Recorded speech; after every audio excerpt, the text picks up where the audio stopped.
This is what the championship table would look like if results were based purely on a team's XG, and the results are interesting, to say the least. Guys, welcome back to another video on the channel. Been looking forward to doing this one, and I think we're enough sort of games into the season now where we can sort of dig down into the XG numbers, and they do tell us some interesting things about the sides that we've got in the championship this season. Now, by no means is XG the be all and end all, but I think it does give us an indication of some interesting underlying trends of teams who have been a little bit unlucky this season, and the teams who have maybe been a little bit overperforming where they're currently at. As always, if you do go and enjoy, make sure to leave a like and do stick around for some regular championship content though. But without any further ado, let's hop into this one. Starting out at the bottom of the table, we have Hull City, who based on their XG this season would have picked up a measly 6 points and would currently be sat bottom of the championship. Now, in real life, they have fared a little bit better than that. They've picked up 14 points so far this season, but all the underlying data that relates to Hull so far this season has been really quite worrying. Of the goals they've scored, this data would suggest that they have been scoring from some quite unlikely angles, and that trend will see them regressing in terms of goal scoring. But the biggest problem Hull have had so far this season has been keeping the opposition out. 26 goals conceded in their first 13 matches. They've also faced 78 shots on target this season, which is by far and away the most in the championship. The second most in the league, for example, is Blackpool, who have faced 67 shots on target. So whoever the new manager is coming in at Hull has got a hell of a lot to sort out with this current squad. Next up then, and a little bit better off, we've got Huddersfield, who have picked up 7 points so far this season based on their results determined by XG. Obviously, we all know the job that Fotheringham has to come in and sort of sort out with Huddersfield on a short-term basis to get them in a sort of competitive state up until the World Cup, and then go ahead and take them from that point onwards. There have been some positive signs that we've seen of them so far, but he's got a hell of a long way to go with where they currently are in the table. And then in 22nd place we have Coventry, who actually would be a little bit better off had their results been based off XG. They'd be 2 points better off than they are currently in real life. Obviously, they're currently sat bottom on 7 points. This would have them 22nd place on 9 at the moment. The mitigating factor with Coventry is the fact they still have 3 games on everyone else to go ahead and catch up on because of those games that were postponed at home. But so far this season, this is a Coventry side who we have seen fall off quite considerably from where they were last year. In 21st place we then have Cardiff, which is quite the drop off from where they currently find themselves in real life. Obviously, it's been a decent run that Cardiff have been on recently. They've won back-to-back matches, won 3 of their last 5 now, and are currently in the top half of the table on 10 points. But based on their XG so far this season, that would have them all the way down in 21st place on just 11 points. There were quite a few matches that sort of swayed quite dramatically with Cardiff's XG earlier on in the season, but yeah, that's an interesting trend. Rotherham, another side who are a little bit worse off when it comes to their XG. I think particularly in away matches so far this season, there have been a few matches where Rotherham have soaked up quite a high volume of shots against them, and they've ended up grinding out points in those sort of matches, which will obviously count against them in the XG table. We have seen somewhat of a regression from Rotherham recently. They are winless now in their last 4 as they're sort of riding the wave over that bumpy patch of obviously Paul Warne's departure,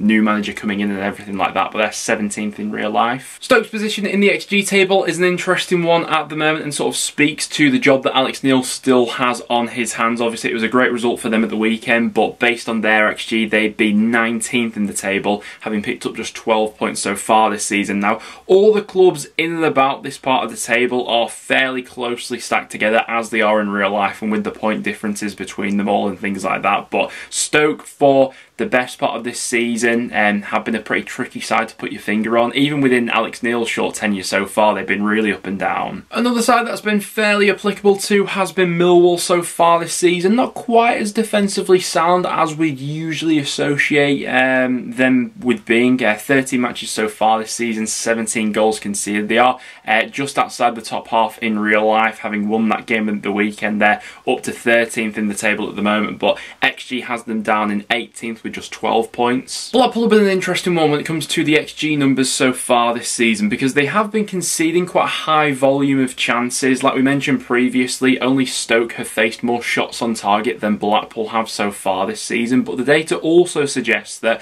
Blackpool have been creating chances and at times have been a little bit wasteful and probably should have scored a couple of more goals.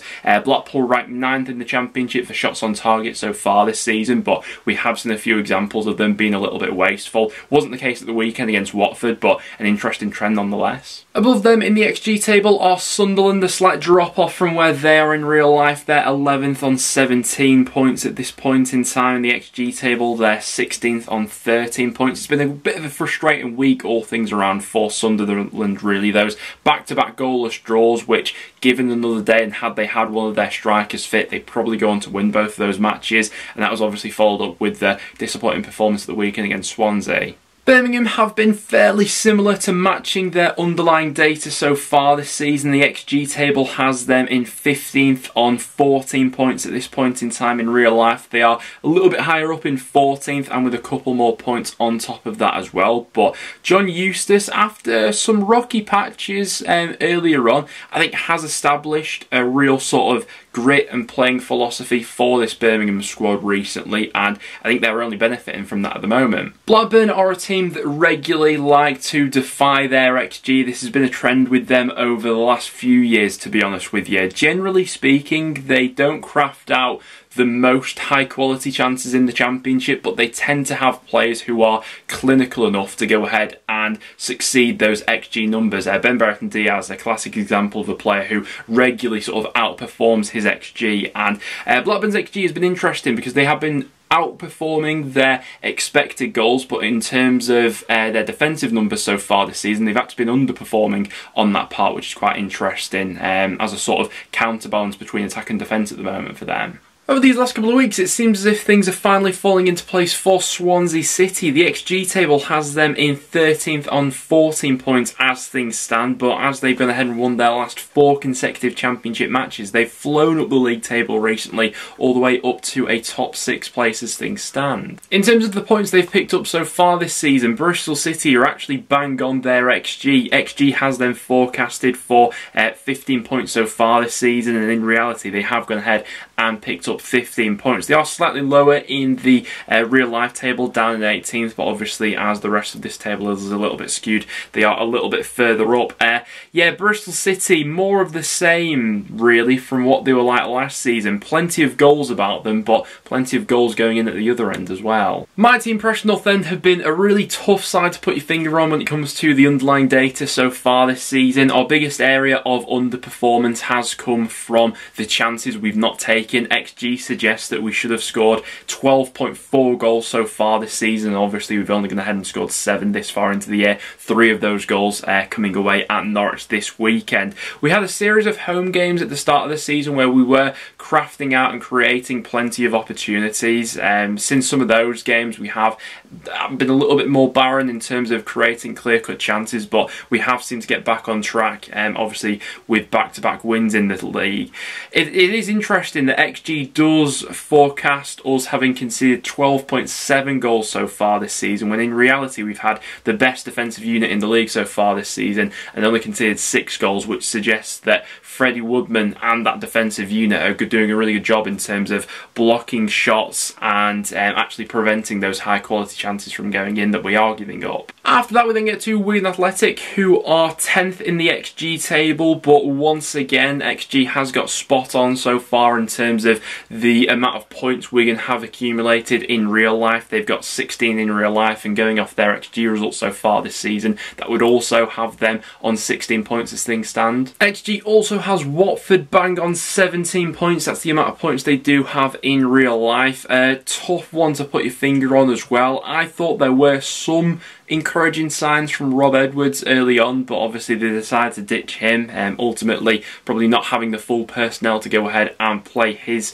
style of play. But since Bilic has come in, it's been just as rocky really, and they had that brilliant display away at Stoke, but that's been followed up by back-to-back defeats, which will be a massive cause for concern. When it comes to the data, Reading are currently 8th in the Championship on 17 points. In real life they are a little bit higher than that, in 5th on 22 points, but I actually think this underlying data is fairly promising from Reading, because we have seen in seasons gone by Reading ridiculously outperforming their XG to the point of which I think we all sort of forecasted previously, you know, massive regressions coming because of that. But even if there is to be a slight regression with Reading in real life, you know, if they don't continue to overperform at the rate they currently are, all the underlying data still suggests that they are well performing as, at the very least, a top half Championship side, which I think is really positive given the vast majority of us and what our expectations of Reading were at the start of this season, and yeah, they deserve real credit for that. Luton are bang on the money when it comes to their underlying data and their points in real life so far this season. XG has them down on 18 points, that's where they are currently in real life, and on a decent unbeaten streak at the moment.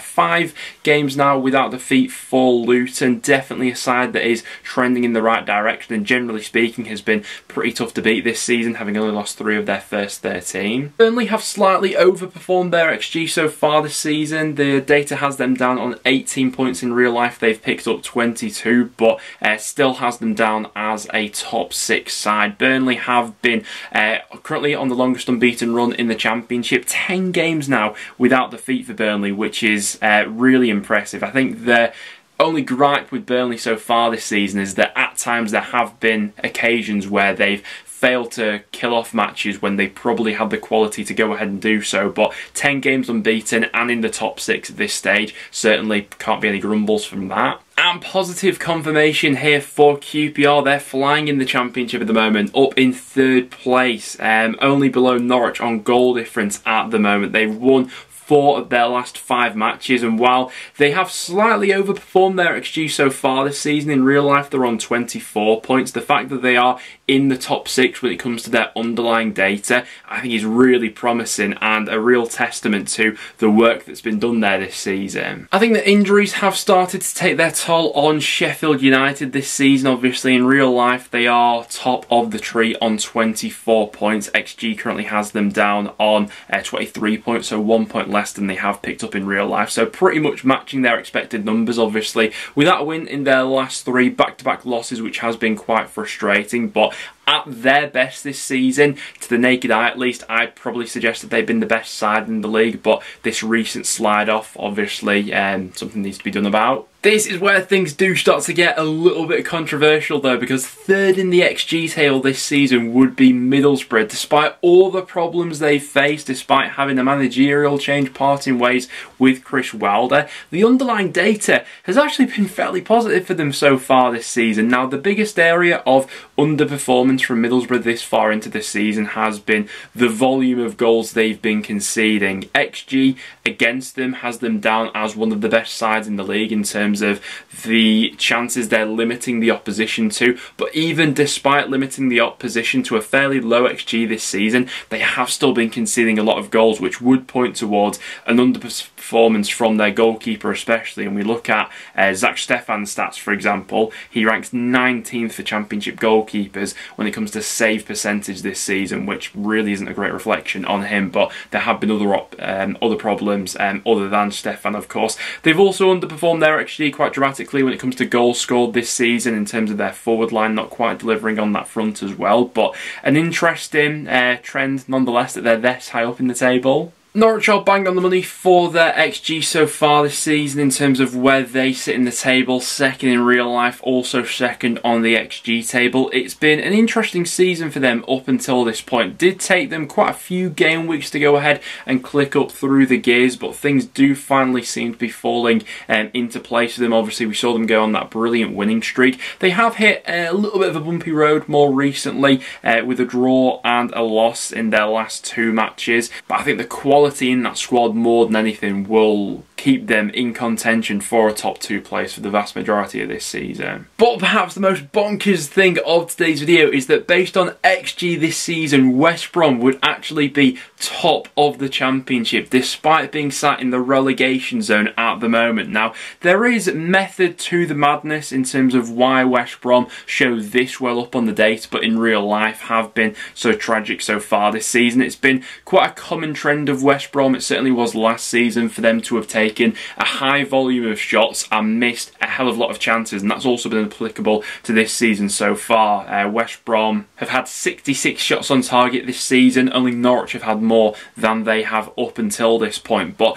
the biggest area of underperformance hasn't actually been in front of goal for West Brom so far this season. It's actually been relating to how many goals they've actually conceded. 18 so far this season, but the XG data against them is nowhere near that figure, and a big point to sort of look at in terms of why that's been the case is because of a massive underperformance by their goalkeeper David Button. You know, how many performances from this West Brom side have we seen this season where they'll have plenty of the ball in and around the opposition's box, they'll create chances, at times they'll score plenty of goals, but then the opposition will get one counter-attack on them and it just takes one shot on target, suddenly that's a goal back for the opposition, and that's been a real problem for West Brom this season, as well as conceding first in a lot of their matches as well. But it is crazy that there has been a disparity this large this early on into the season. The fact that West Brom would be top on the data but they're in the relegation zone in real life. It does show there are good players and personnel within this squad, but for whatever reason, luck has just not been on their side whatsoever. There we have it though, guys. That is the XG table as things stand. Be interested to get your guys' thoughts on this one in the comments down below. As always, do leave a like if you did go on to enjoy, and do stick around and subscribe for some regular Championship content. Apart from that, guys, thanks for watching, and I'll see you all in the next one.